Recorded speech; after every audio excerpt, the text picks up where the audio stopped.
For this class, one of the topics we covered was happiness.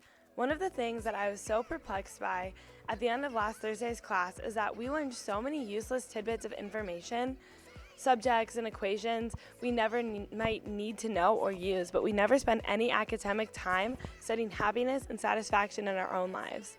So after class, I was inspired to learn more about happiness. I wanted to answer the question, how can I maximize my happiness? And how happy am I? To do this, I turned to the always reliable Google to see what it said. I found this article on Inc.com that was titled 10 Scientifically Proven Ways to Be Incredibly Happy. It seemed legit enough, so I spent my whole weekend trying to do 6 out of the 10 steps in order to be happier. 1 is to exercise. According to the article, even 7 minutes a day helps. I chose to work out 2 times over the course of this project by running outside. I fell and scraped my knee, so I probably won't do it again, but I could definitely tell a difference in my happiness level after my run and the days even after my run. It makes quite a difference. Step 2 is to get more sleep. In order to help me sleep better, I cleaned my room to help me feel more organized at home and adjusted my nightly routine. Between Thursday night and Monday, when I'm making this video, I averaged around 9 hours of sleep each night.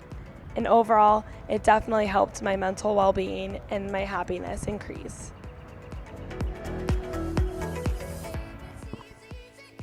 So for step 3, it was to spend more time with your friends and family. Since I was embarking on the weekend, especially Easter weekend when I had plans to go see my family, I spent a lot of time during my Friday, Saturday, Sunday, and Monday with my friends and family. Dudes.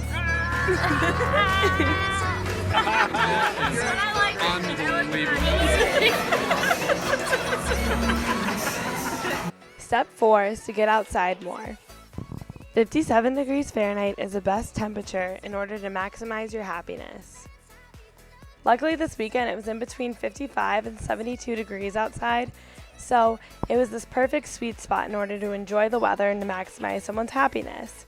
I spent the weekend outside celebrating the spring game and hanging out with friends, doing homework, and also eating all of my meals outside in order to capitalize my happiness.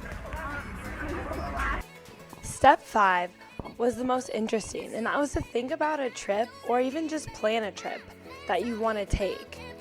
According to Inc. magazine, in this article, it talks about how even if you don't actually go on a trip, you just think about going on a trip or you think about a previous trip that you've had, you are more likely to be happier.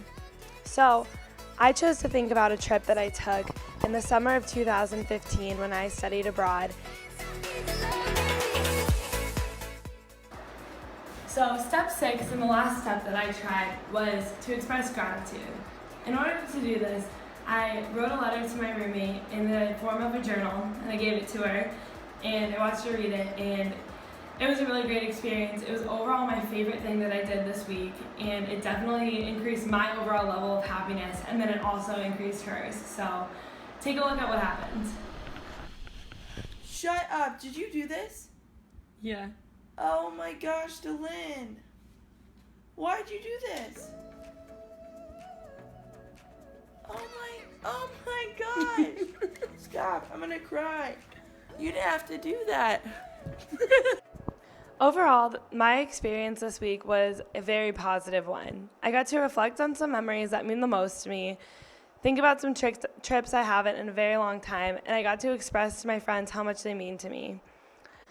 I think the thing that I want to take away the most from this experience is what the quote in the first scene represents. It's not what you do or where you are or who you're with. It's what you think about that really determines your happiness for a lot of the things that we're faced with in our lives.